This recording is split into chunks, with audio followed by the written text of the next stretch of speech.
sense.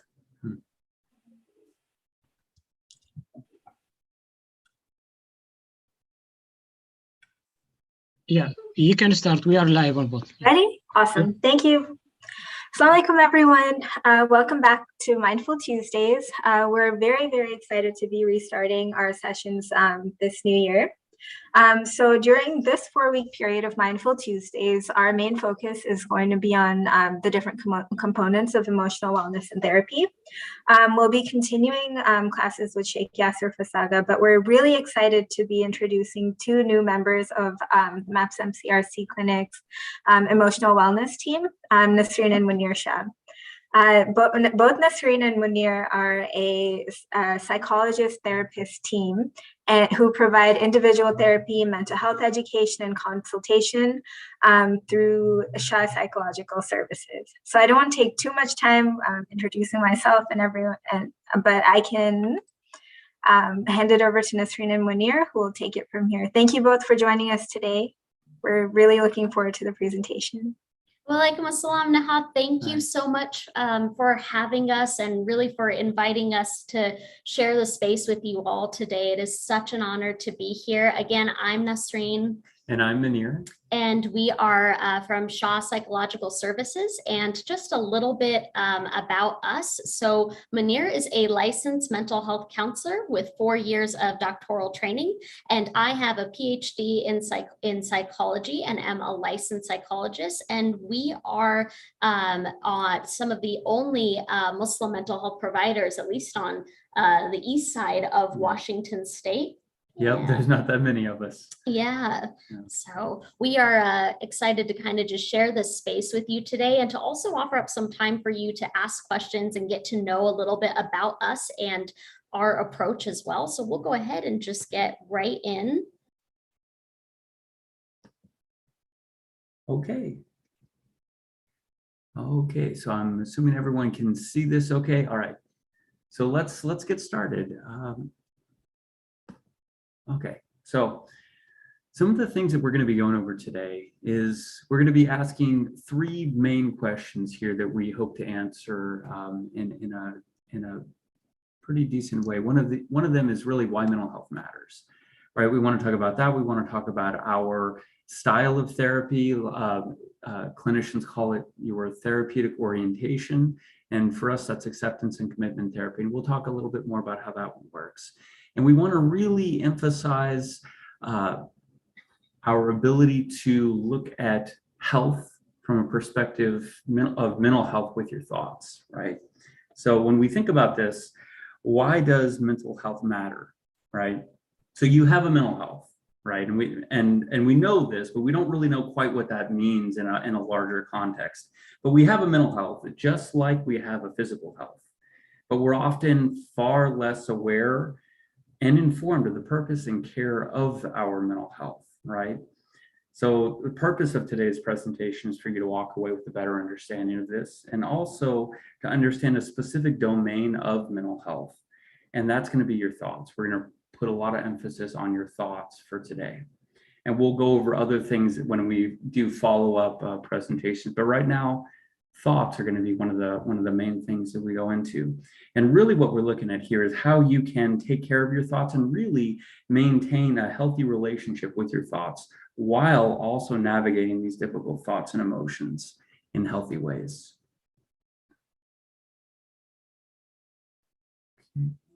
Where's the, You just maybe went it's this away. way.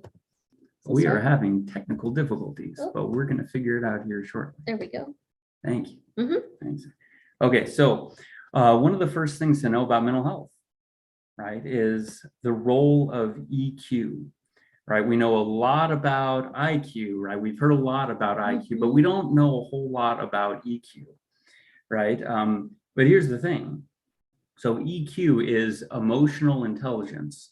And if we don't have a good working knowledge about what emotional intelligence is, because it is a big part of mental health, emotional intelligence is. If we don't have a good working knowledge of emotional intelligence, it's an awful lot. I want you to think about it because it's an awful lot like going to a gym and not knowing how to use the equipment, right? EQ, what it does is it helps you maximize your results in the world, in your relationships, in your family, at work. So in a variety of settings, it helps us to maximize our results, or really our effectiveness at how we're showing up in these places, right? So we know, just to share a little bit about the research, what we know from the research, when you compare IQ and EQ, there's some interesting stuff that we notice as outcomes from this research. We know from the research that individuals who are emotionally intelligent are better leaders. And this is specifically comparing IQ to EQ, right? That's the important part here. People who are emotionally intelligent, they're better leaders, right? They earn higher incomes on average. They get promoted more often. They have higher quality relationships with others, and they're more successful than IQ alone. So we like to think that IQ is the end all be all, but it's not. See, emotional intelligence is a much stronger predictor of overall success in life than IQ is, which is surprising for a lot of us, right? I was certainly surprised when I read about it, but I'll get into why that makes a little bit more sense, right? In order to build your emotional intelligence, and that's what we're going to get into next, it's important to understand the role of thoughts in that. And so we're going to emphasize thoughts as a way of understanding how to show up better for emotional intelligence for us. And let's see. Okay, so one of the interesting things to note about thoughts, right? We're having them all the time. Your mind is literally always talking to you. You are always having thoughts, right? But we don't always pay attention to every thought. But we're going to look at an example. I'm going to show you a specific example on how thoughts can physically impact you. And where am I going with this one? It's important to know and understand what your thoughts are and how you engage in them, because they do have a physical impact on you. So as weird as this one might sound, I want to have you follow along. We're going to do a bit of an exercise. This is where some of the mindfulness components happen. So I want you to hold out your right hand, and I want you to imagine in the palm of your right hand, all right, is a juicy lemon. I want you to, so it's okay if you can't see it yet, just try to imagine that there is a very juicy lemon in your hand, and go ahead and even weigh it in your hand. Notice how it is a very heavy lemon. This is the juiciest lemon you have ever encountered, right? It's heavy, it's full of juice, and you even bring it up to your nose and, ooh, it is a very, very juicy lemon, and it's bitter. You notice that smell, and it's got a citrus smell to it, but it also has a more bitter smell to it than, say, an orange would, right? It's very sour, very juicy. And I want you to imagine cutting a slice of this lemon with a knife, and immediately you notice all of those juices, they flow out, they flow around your fingers. It's like an explosion of juice that just drips down to the floor, and you're noticing that, like, whoa, it is a lot. The smell is just a lot stronger now. It's almost overpowering. But what I want you to do is take that slice of lemon, and I want you to bring it up to your lips and place it on your tongue. And whoa, that's when you notice how juicy and bitter this lemon really is. It is so juicy. There's all of these juices there, and you almost can't let it sit in that one spot. And so you move it back in your tongue, and you notice that it doesn't help. It just gets more bitter. It is a very juicy lemon. And I want you to notice something that may have happened for you. Did you just swallow? You know, it's not how I just did, right? Mm-hmm. So I'm priming myself with this. Are you noticing that there's an increase in saliva for you right now? What's going on here? It's the digestive response. And it's one of the most complex responses that we have in our body. So you just were able to access one of the most complex responses that you have in your body, and you activate it with just your thoughts and your imagination. So why are our thoughts important? Because they do have quite an impact on us physically as well, right? Here's the thing about your thoughts that's really, I think, rather interesting. Your brain cannot tell the difference between you imagining something happening, so like your thoughts and your imagination happening. It can't tell the difference between your thoughts happening and if something is actually happening.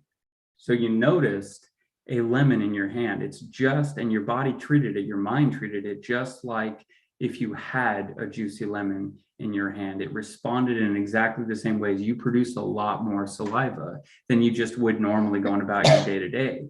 And that's an important thing to keep in mind here, because your thoughts have a physical impact on your body. We like to think that they just stay in our head, but that's not the case. You know, we interact with them, and we interact with them on a regular basis. So it's important to understand and examine these thoughts, right? Because while we salivated, what was happening there, right? Our brain treated the words as if they are real. And that's super important to our process, our overall understanding of what our thoughts do. We salivated as if the words were real, but there was no lemon. So this tells us we really have to examine our thoughts, and we've got to do it in a careful way. We're going to go into some of the ways that we can examine these thoughts, because we do believe what our mind tells us, especially if we don't examine what our thoughts are telling us, right?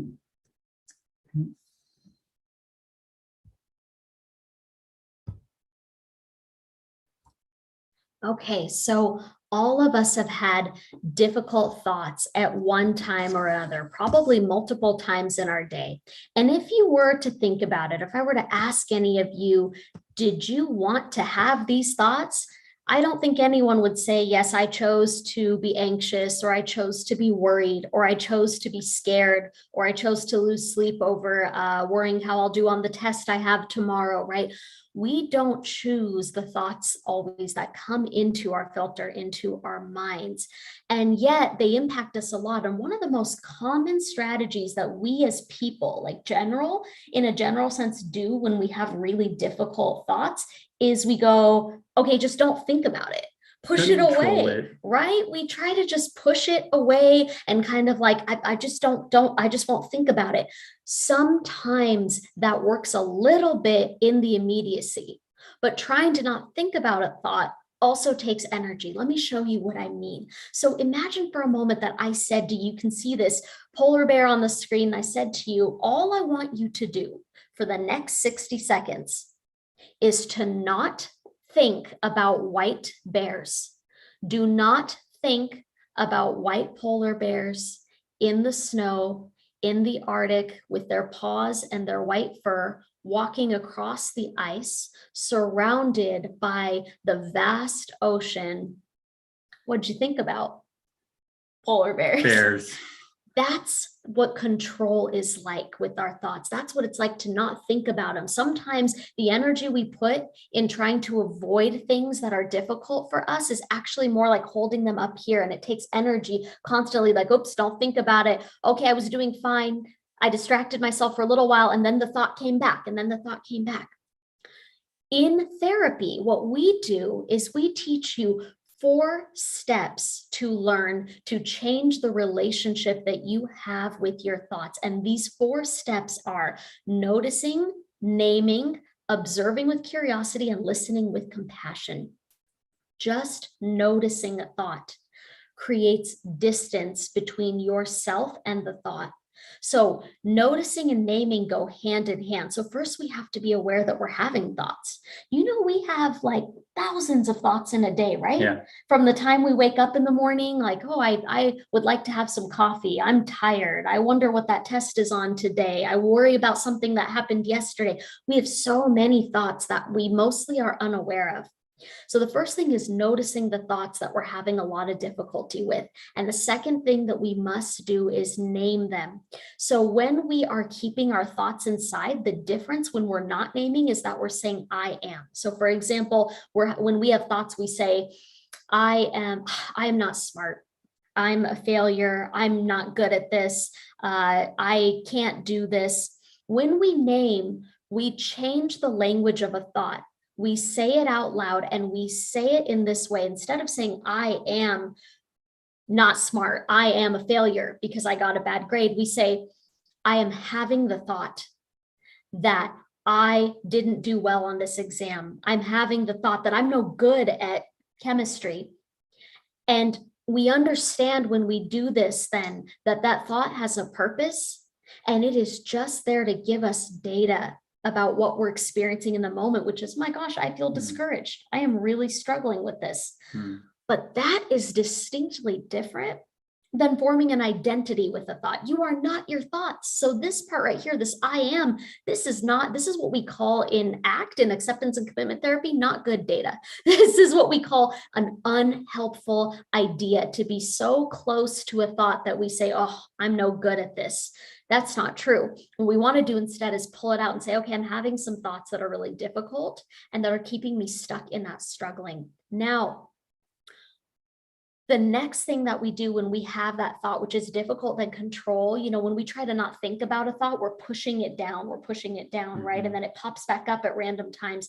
No, we want to hear your thoughts. What we want to teach people to do is to actually give voice to that thought. And that brings us into step 3, which is observing with curiosity. So now that I've taken the thought out of here, the moment that you remove thoughts from your mind, instead of leaving them here, the moment we pull it out and we can see it, we actually take away the power that it has to really dictate how you're feeling and keep you stuck in that struggle. This is a lot like when you were a little kid and you were told, or maybe your imagination told you, that there are monsters under the bed, or there's a monster in the closet. And day after day, as time went on, we built up this scenario. It's big, it's hairy, it has teeth. And so we learned over time to not go near it. But the more time that we spend avoiding our thoughts, guess what? The bigger that monster gets. And then one day we work up the courage, or mom and dad come into the room and they help us, and they turn the light on. And they shine the light under the bed, and they make us look under the bed. And even though we're really scared, we look under the bed and we see, oh, it's just a pile of old clothes and stuff. It wasn't what I had built it up to be in my mind, but we can only get there if we pull it out from the dark and don't let it stay in our mind. So we hold it out here, because when I'm holding it out here, when it's not so fused now to who I am, because I've named it for what it is, now I learn how to observe my thoughts with curiosity. That's different than the human default. What we do with thoughts when we are aware of them by default, we judge ourselves. So listen, I'm anxious about that exam tomorrow, and I'm pretty sure I'm going to fail. And you know what? Now I'm frustrated with myself, because how many times have I had this thought that I'm going to fail? So now, in addition to being anxious, I've got frustration and I'm mad with myself. I'm stuck. I'm struggling with my thoughts. Observing with curiosity is different. Instead of that default of harsh judgment, we learn how to give voice to this thought and allow it to say what it needs to say. Because once we really understand what it's trying to tell us, which is, this is really hard, it's something that we care about, that's important to us in our lives, we then get to decide. Yeah, you get to decide whether a thought is helpful or not. And how we do that is by asking ourselves, does this thought bring me closer in the direction of my values, or does it take me away from doing what's important?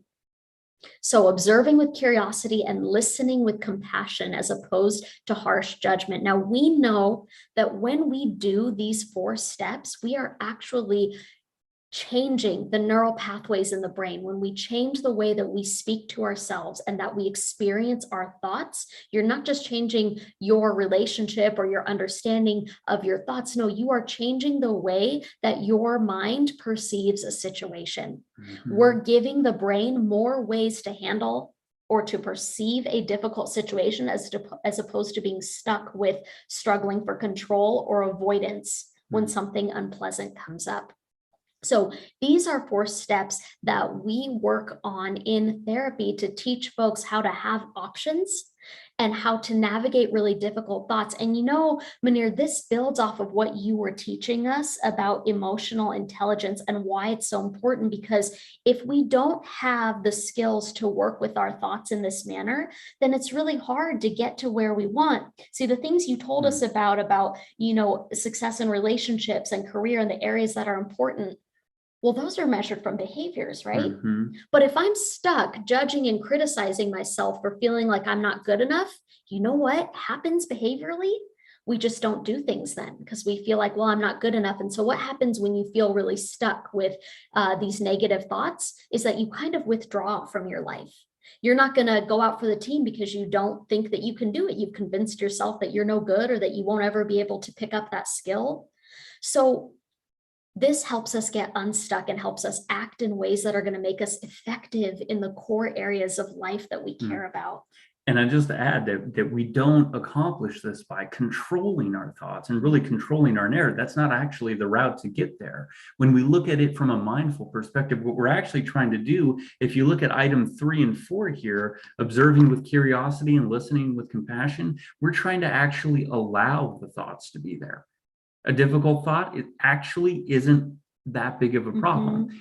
It can be there, and we can think it, we can experience the thought, and we can actively engage to make room for other thoughts to be there. By doing that, that one thought doesn't become your entire world. It doesn't become all of who you are, right? Yeah, it's a really good way of putting it. Absolutely. Okay.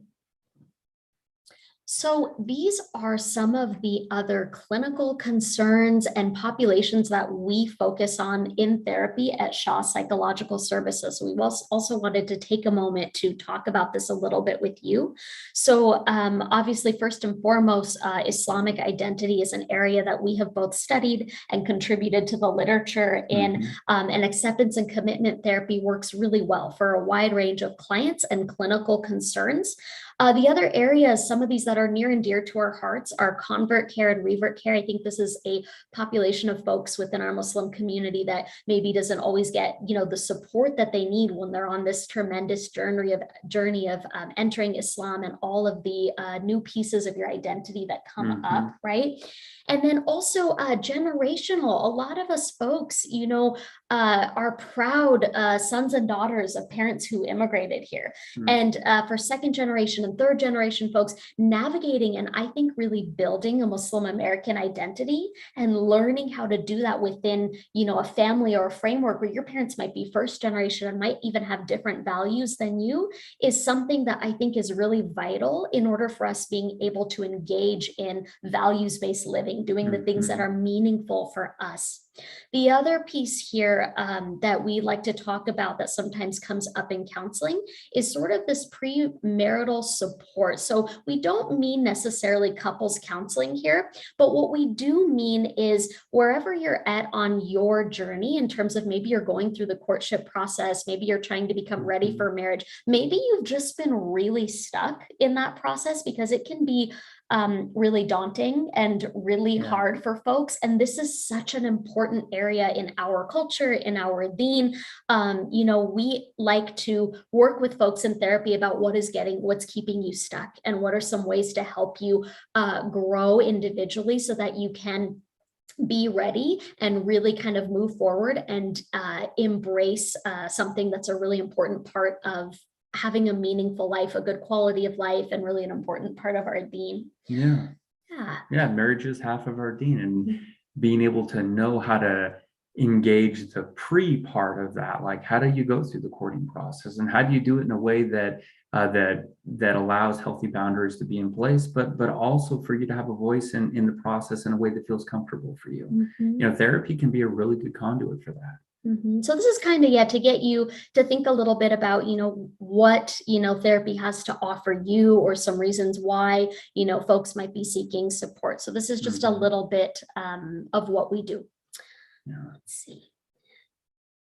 So the other piece here is we wanted to, be sure and leave our website and our email address on our website. You may be in a space where you want to learn more, so you can definitely go check it out. We have a link to the article, the research that Munir discussed about emotional intelligence, as well as a link to an article that's all about acceptance and commitment therapy, as well as information about us. The other thing is maybe you're not feeling like you're interested in therapy, but you're looking for some tools to get you started. We also offer custom-made tools based upon data-driven practices in mindfulness and progressive muscle relaxation techniques. And those are audio files on our website, and we're hoping to add more soon. But you can check that out. Both of our emails are here for follow-up as well. So and we encourage you to, if you have any questions, any comments, if you wanted to follow up on something, we're available, and we're more than happy to consult with you, to to chat a little bit more about the things that are important for you. Yeah, today we today we looked at just one brief area of one domain that we focus on in therapy, and that was the role of thoughts. Thoughts are really powerful in the lens and how we see the world and how we approach our lives. So we picked, this is just one area of a myriad of areas that we focus on in mental health and in therapy, but just one small topic that we wanted to share with you tonight. So we spoke a lot at you, so we want to open up. I see the chat, so I'll check on it if folks have questions. Let's see. Okay, so I think it was the link. Thank you, Nahat. So Nahat also put up our website in the link for you to click on if there's any other questions. And we can also stick around for a little bit if there are. Nahat, you can also let us know or send those to us via email as well. Sure. I don't think there are any questions yet, but if you have any questions, please feel free to use the Q&A box on Zoom or the chat function. Or I guess if you're on Facebook too, you can ask questions in the chat, in the comments. We just have to check that. Very cool. Okay. Do we have access to your what is the Facebook page too? I guess it's just the Muslim Association of Puget Sound Facebook. Oh, cool. Okay. Right. Very cool.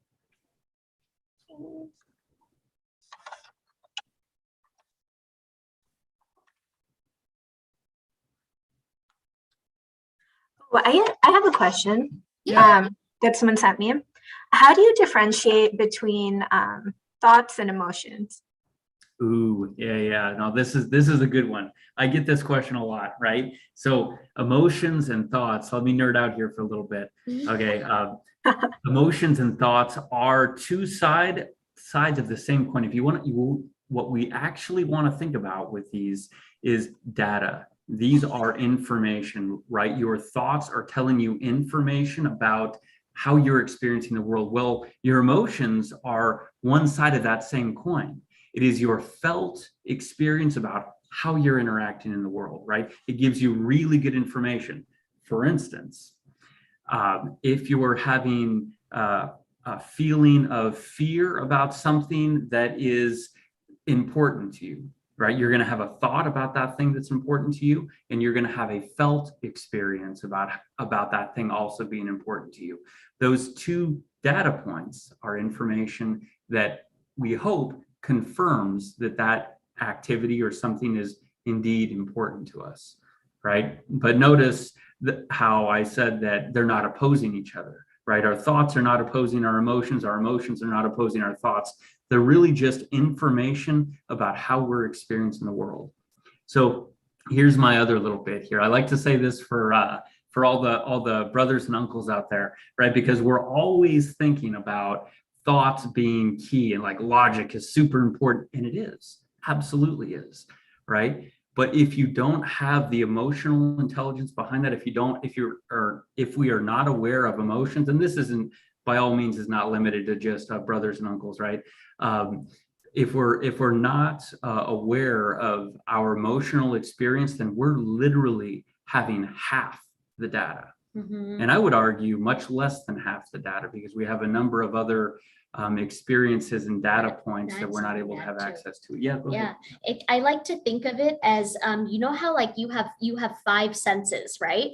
And so your eyes do one thing and scent tells you something else, and your sound gives you a different piece of the data, and one does not, one is not, they're all needed. One is not better or less than or more than the other, but they give us different pieces of data. That's kind of like, like with thoughts and emotions. So we all experience emotions all the time, even if you think you don't, even if you're like, no, I'm pretty logical. I don't, I don't really do emotions. You're always feeling something. You're just not always aware of it, but it's like the 5 senses. You have sight and it has its job, and you have taste and it does its job. And one isn't more or less than the other, but they're all pieces of data through which we take in the world. Absolutely. That's a really cool way to put it. Thank you. Yeah. It looks like we have some questions in the chat. All right. Oh, let me see. Oh, right. Oh, I see where it says. Or in the Q&A form. Yeah. Thoughts about the American. Oh, and the rise. Interesting. So we can read it out loud for those on Oh, yeah, Facebook. yeah. Munir, do you want to take this one first? Sure. This one? So Okay, go ahead and read it. so Idris has a question. What are some popular techniques to ground oneself when feeling overwhelmed, angry, or upset? I think that's a really good question. Yes. Right, we got a lot of different things that we can do, and we have a lot of things that can really come in handy. I've got something that you can try, right? When you're feeling overwhelmed, if you're feeling particularly, I'll put this in the context that a lot of my clients come up with, right? Of you're giving a presentation, you're in front of a classroom setting, you've got a board meeting, you have to do a presentation, right? And you're like, oh, I am pretty overwhelmed by this. What do I do about this, right? And one of the things that you can do is really similar to doing wudu, right? Notice, what do we do with wudu? We take water and we cup it and bring it over our face, over our hair and ears, over the hands. That actually maps really well onto a grounding technique that we can use called the dive reflex. Actually, the formal skill is called the mammalian dive reflex. But what this does is it overrides that fight, flight, freeze response that gets you very alert and overwhelmed. It overrides that response and actually gives you a period of between 20 and 30 minutes in which you can feel relatively calm and you can go about your day or your presentation in a way that feels a lot more grounded and centered. You want to tell them what it is? Centered. You want to tell them what it is?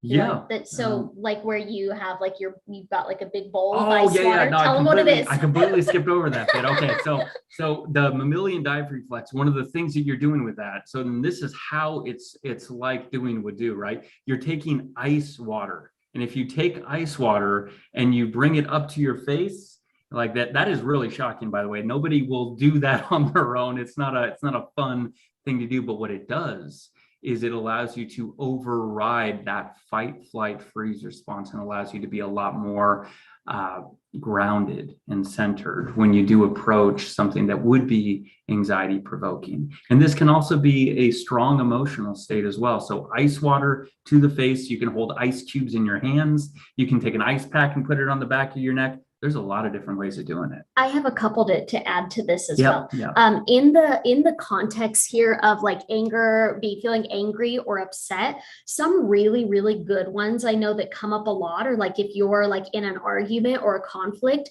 one of the most helpful ones is to leave the space. Now, careful, like I don't mean storm out angrily and like disappear and don't tell the other person where you're going, but change the setting that you're in. Walk away and go. Like if you are in your house, for example, or in some room, go outside, get some fresh air, move your body because it's going to get that emotion or that stress. It's going to give it a little bit of a space to channel itself out. This is really important if you're someone who sometimes, some people struggle with like saying things in anger that they don't, didn't want to say. So what I say is when you're getting to that point where it's getting really hard, remove yourself from the situation temporarily and try to use an outlet like moving your body, taking a few deep breaths, going to another space in the room. And as you practice, you can also, if you're being angry or feeling upset in the context of a conflict, what really helps is talking with the other person when you're both calmed down and setting ground rules that say, listen, because I get really angry, my boiling point is up to here,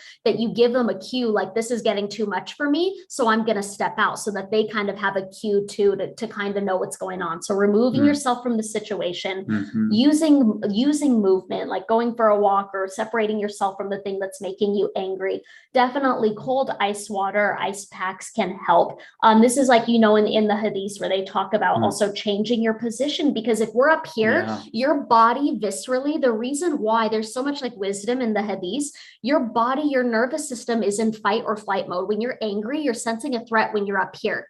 But in the hadiths where it says like to lay down, because when you lay down, it cues your body into like to rest and relax. So it's like, oh, I'm safe, so I can be calm. I don't need to get that adrenaline going like I'm ready to fight. So we have to take away what's feeling threatening for us at the moment. We have to work with our physiology. Those are some ways of doing it. Yeah, So, and you can place yourself in a bit of a different context, and that's where some of these skills, some of these relaxation skills, even can come in. Like you have things like deep breathing. You've got progressive relaxation training. You've Yep. got autogenics training. You have a And lot of really good skills. We have some of those resources on our Yeah. website, and we'll be looking to add more, but there's a lot of things that can be taught and worked with in therapy about that. Should we keep going? Yeah, sure. Let's see what other questions There's one have. here. There was one before that I'll get to as well. This one says, do you have any thoughts about American culture and the rise in narcissism today, especially in the Muslim community? This is from Hannah. I don't know a whole lot about that. Now, I have heard some other psychologists, South Asian psychologists talking about this on different channels. Yeah. But do you have any thoughts that come to mind about this? So when I think about this, so the American culture, right? So one of the things that I like to think of, particularly the idea of narcissism, right? I like to think about, the overall culture that we're all constantly surrounded by, right? It's not necessarily a Muslim culture that we're always surrounded by, right? We go out in the world, we go to work, we go to the store. What kind of a cultural context are we in? We're in a cultural context that is much more individualistic and that really does lend much more to a me type mentality. I don't have to worry about what's going on with other people. I don't have to worry about my neighbor. I don't have to think about the other people in my life so much. I can think about me, and I can worry about I can just know that these other people, they're taking care of themselves, and that can really work in some contexts. But if we move too far, that's why we say middle path, right? If we move too far in that direction, we run the risk of being narcissistic, for lack of a better word. And the other thing I'll point out is, like, despite what we see in people, and sometimes we see really, really awful behaviors. I do know that, regardless of what culture you're in, like, to actually the diagnosis of narcissism as a personality disorder would have like a lot to go with it. So sometimes we can see really bad behavior. It doesn't necessarily mean that's what it is, but it depends on a lot of things, like where that person's motives are, what they view culturally, how their interactions might be supported by things that they think or believe about themselves or the world around them. We have another one here. How would you recommend navigating imposter syndrome in an emotionally intelligent way, especially as a Muslim and or first-gen American? Oh, that is such a good question. I know we both have stuff to say about that. Who wants to start? You? Me? Yeah. Me? Yeah. Okay. You want to start? Okay. Me? Yeah. Me? Okay, I get this. Go ahead. Okay. Right. Oh my gosh. Imposter syndrome, right? All the time for so many reasons. I think that, so one of the times that I can speak personally that I felt that the most amount of doubt in myself, I think, was going through graduate school. That was really daunting. Or I think about all the times that I tried to do things and was the only woman, the only person of color, the only Muslim, right? And I think that something that helps and that we talk about a lot in therapy that ACT really helps us with is identifying your values. Values are the things in life that make life rich and meaningful to you, and they're things you kind of build an identity around. They're different than goals. My goal might be to get my degree, and a goal has an endpoint, but a value is something you always pursue. So I think one of my things was that inner dialogue really helps when you build a dialogue around your values of, this is who I am. And part of that I think really, where faith really comes into play, that's been really helpful, is this idea of like really tawakkul, like really trusting in Allah, no matter what the outcome is, that as long as you are doing everything that you possibly can to meet your goals, to do things that are meaningful to you, to do your best at work or at school or whatever it is that you're approaching in life, that you've done your part, and whatever's going to happen is what's been decreed with Allah, and whatever happens is Allah always having your best interest in mind. And you have that all the time. And that who you are, I think in your lean too is also like a big part of your identity that nobody can take away from you. No person who's judging your worth, and you will get judged a lot, especially if you get evaluated all the time, right? Like in graduate school, in anything you're trying to do at work, but remembering for yourself that your worth is not with people. It's not with these people in dunya, though they hold a lot over your head at times. Your worth is with Allah. And, I think that having that dialogue really helps. I even think even just channeling this idea of like, in our du'as, asking Allah, like, if you're doing something really important that's bringing up imposter syndrome for you, I feel like from your heart asking Allah, like, be the words with which I speak, be the, actions with which with what I do, be with me as I go through this, and really trusting that you are good enough because of who you are with Allah, not what, everything that you have to go through and what society will tell you. And not the opinions of other people, right? There's another piece here that I want to piggyback onto what you were saying, because I think you were saying something really important when you brought in values, right? So values, in this context of being emotionally intelligent with this idea of I'm not enough. And I'm just waiting for people to find out that I'm not enough, right? You can actually still have that thought of I'm not enough, that feeling that goes along with that, that sense of guilt and shame that comes along with that. Anxiety. You can have those, right? And you can still engage in the things that are important to you. Right. And you can still make room for both of them to be. Oh, that is so important. Right? Doubt will always be there. Anxiety will always be there. It never goes away. These emotions, actually, fear, self-doubt, will come up the more when you're doing things that are meaningful to you in life.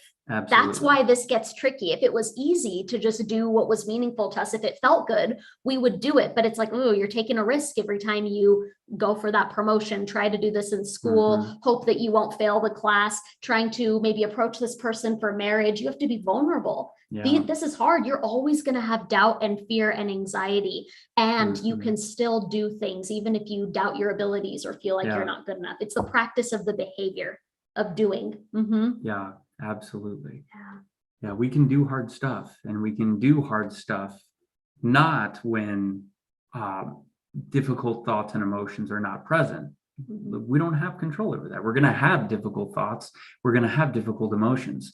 This is to do the things that are meaningful to you, to do them again and again, even when we have difficult thoughts and emotions, even when we have that naysaying voice in our head that's saying, I can't do this, I'm not good enough. Oh, we all have that. We all have that. And these things, I should add, can be taught. And are practice, they're practice skills. You'll get better with it over time too. Oh, is this another one? I'll just read this. If you suspect someone has maladaptive thought patterns and behaviors and would benefit from counseling, but they are resistant to the idea, what is the best way to approach them, encourage them, convince them to seek counseling and support them? Lots of men in our cultures, still view counseling in a negative light, unfortunately. And to the merit of like our, especially depending on where you're at, our first gen family members, I'm aware that like even the way, Munir and I present and our identity is much more rooted in like second gen and third gen. And this is a very Western concept, this idea of going to two people like this to talk about your struggles and experiences.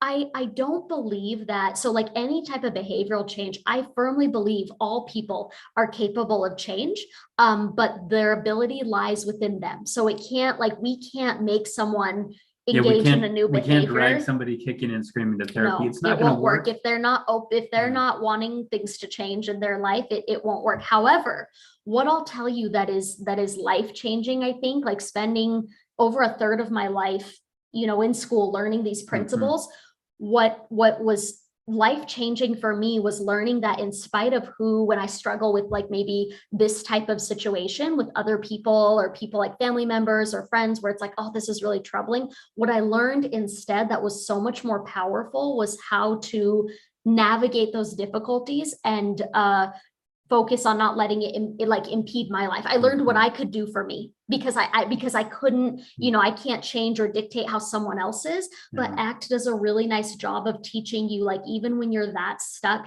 and struggling, how can you choose? You always have a choice in what to do based upon your values. So learning things, I think, with really difficult, especially, older male family members, things like how to appropriately have conversations in a way that don't instigate more anger, how to stand up for yourself and assert boundaries in a way that's gentle and not harsh, but that says respect is important for me, for example, and this is a way I want to be treated. Learning a dialogue and how to have a voice for yourself is so empowering. And that's something that you can do regardless of if that person, changes or not.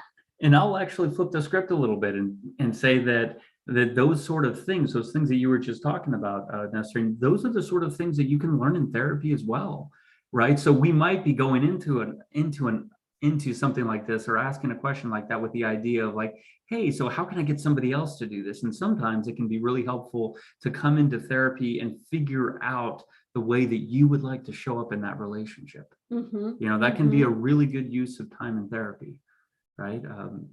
Yeah.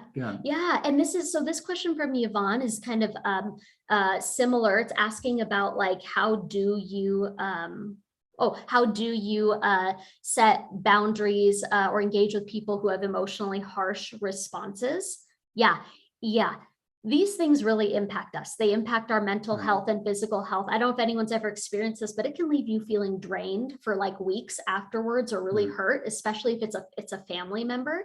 And, this is one of those things that I really enjoy supporting folks in and navigating. This takes a lot of time to learn.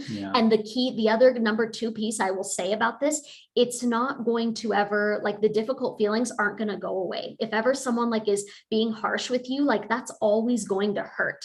Right. So there's this idea of like, it's not that things get better and then you don't feel hurt anymore. No, you're always going to feel hurt. But what changes, and what I like that we do throughout the process of therapy, is that your understanding of like, whoa, that's about that person and not about me, that changes. Your ability to actually be able to set boundaries and learn how to do that, that's a new behavior. Your ability to learn how to have these conversations, oh man, you're not going to have them in the moment. You're in fight or flight mode. Maybe you're just leaving at the moment, but you learn a dialogue, you learn words that are powerful when you learn how to have a voice for yourself and say in a gentle way, I don't do that. That doesn't work for me.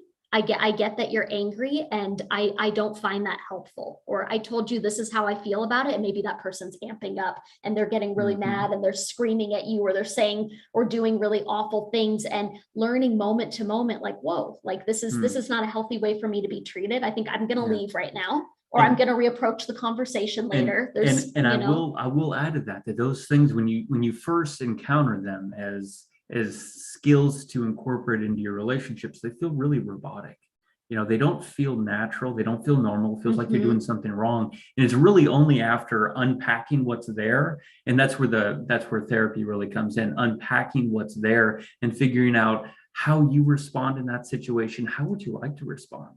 What hooks you and takes you completely away from how you'd like to respond in that situation, right?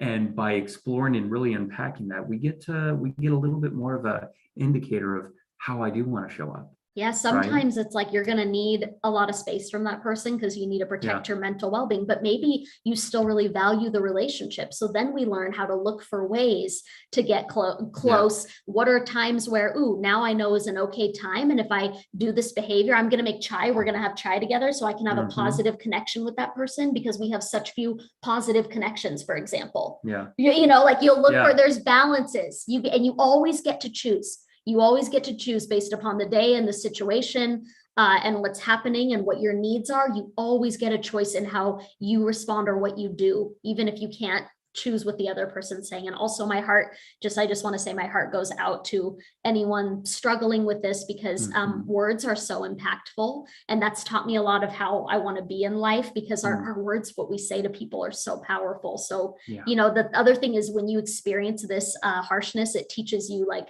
the power of your tongue. And then, you know, it helps you embody that value of like, wow, I'm going to be really intentional about being careful with my words and using them to uplift people, because I know what it feels like to be, you know, torn down by that. Yeah. Yeah. These are really great questions. How are we doing, Nahat? These, we're good. We have about 10 more minutes left. But actually, I had a question. If someone wanted to schedule an appointment or a session with you, how would they go about doing that?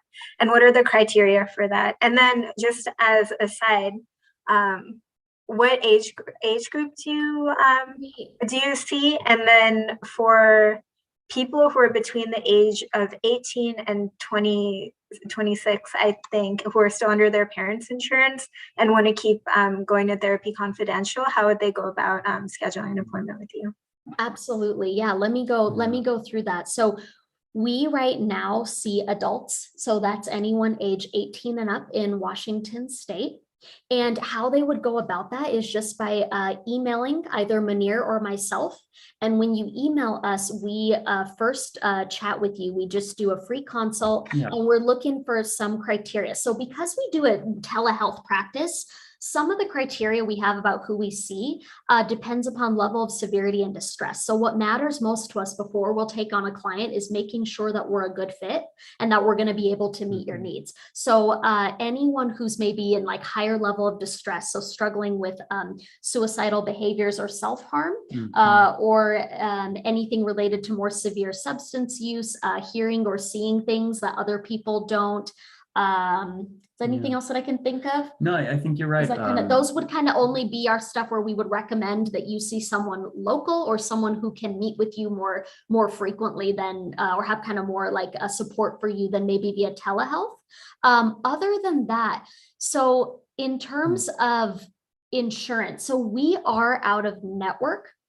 So what that means is we do provide a super bill after each appointment that you can submit to your insurance company for possible reimbursement, but you'll have to check with your insurance company to see if they uphold that. So I get that that can be really hard for folks on their. And really what that looks like, right? Because you have, so we provide a super bill, and your insurance company, and the reason why we say possible reimbursement, right, is because every insurance company is a little bit different in how they approach people who are clinicians who are out of network providers. And that's where we fall under, right? And you can still potentially use your insurance benefits, but I would suggest and highly recommend checking with your insurance company to figure out what their policy is for seeing an out-of-network provider, because they could potentially cover just as much as seeing a provider that's in network, but you won't know unless you ask, right? And I get that can be hard to navigate if you're on your parents' insurance, then that's hard to do it confidentially. The only way, so I'll tell you this, whether you're on your parents' insurance or your own, the only way to fully not have any kind of, paperwork for submittal is to pay what we call private out of pocket.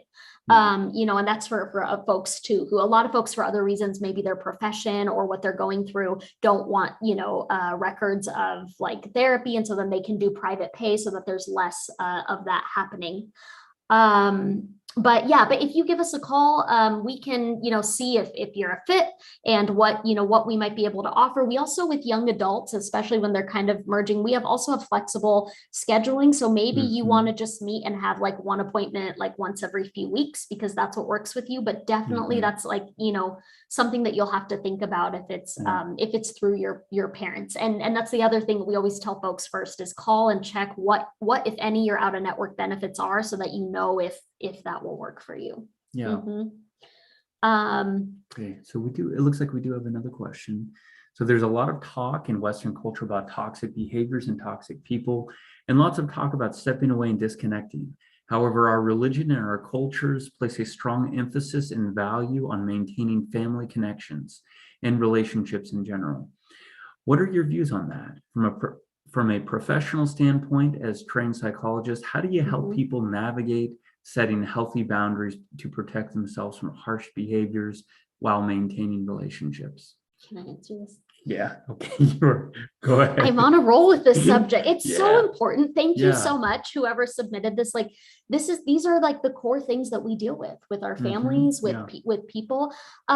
So I think, so I will preface that this is more of my opinion, less than, professional standpoint, but I'll tell you both ends of that. There's one part of it that is professional. So the part of it, opinion wise and values wise and culture wise, is if your value is to stay connected to family, then that's important. And I fully agree and support that and where that's coming from.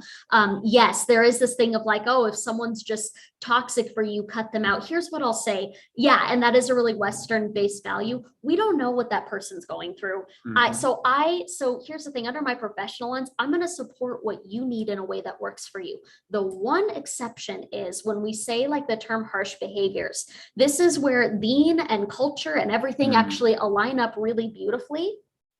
If you're being abused physically, if you're being harmed, if you're being caused a lot of emotional distress, these behaviors are not condoned Islamically. Yeah, they're not These okay. these are, things that are not like we say, that a believer is someone whose hands and tongue you should be safe from. Now, so it kind of then comes into what is the nature of the relationship. This is where I go professionally, because I'm never going to condone abuse. That is never okay. But who is it? Like, are you a kid and this is happening from a parent? So there's issues now of like safety and you don't have any place to go. Is this in your marriage? And I'm never going to condone, like, that's not what we mean in Islam when we say be patient, that doesn't mean endure abuse. That does not mean that.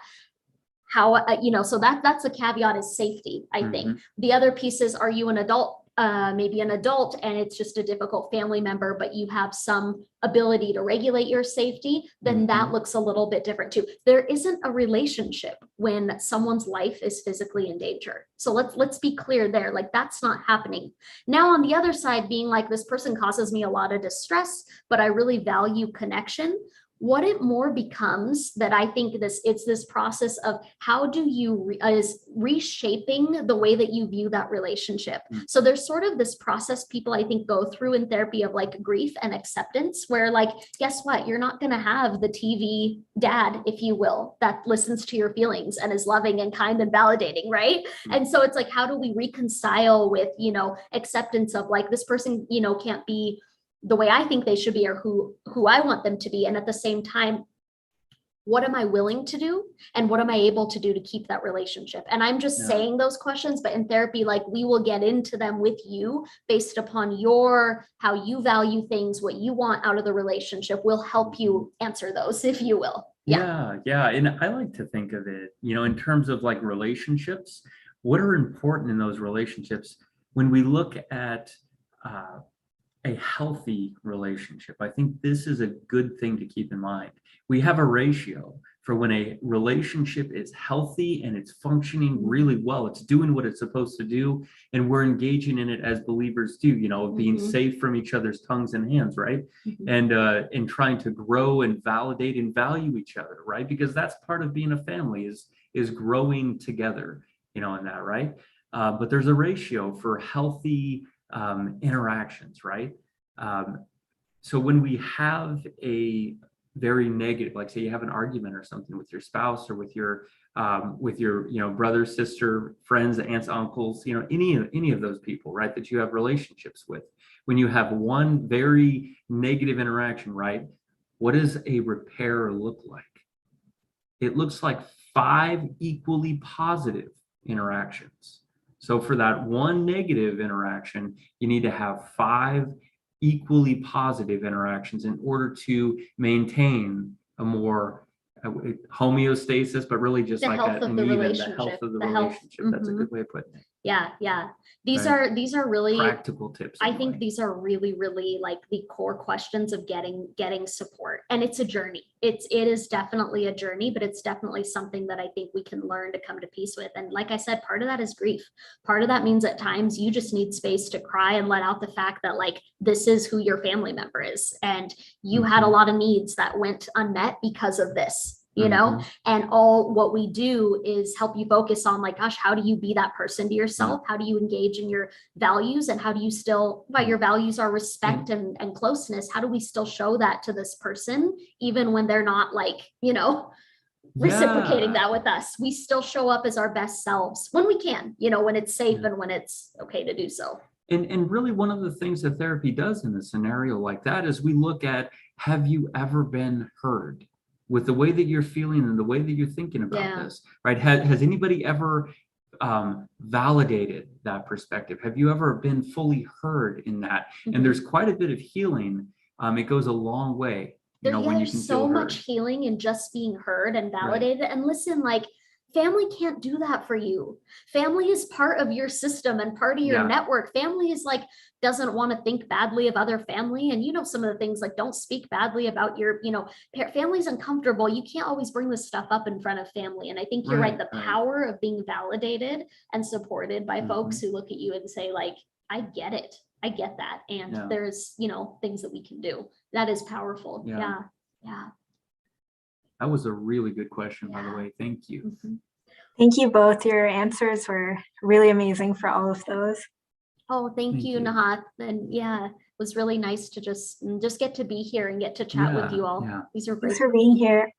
For those of you on Zoom, I put the link to Shaw Psychological Services .org on in the chat. And for those of you on Facebook, the website is shawpsychologicalservices.org. And there's both Munir and Nasreen's email address there and the phone number that you can reach them at. And I think that's the end of our time. It's 10:02. So thank you both for being here again. We had really good questions, really good dialogue.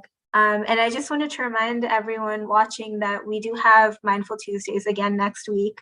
And we're going to be actually discussing the emotional intelligence of the Prophet Muhammad sallallahu alaihi wasallam and some examples from his life. So kind of just like taking what we learned here today and seeing like practical examples of how it was applied next week with Sheikh Yasser Fasaga.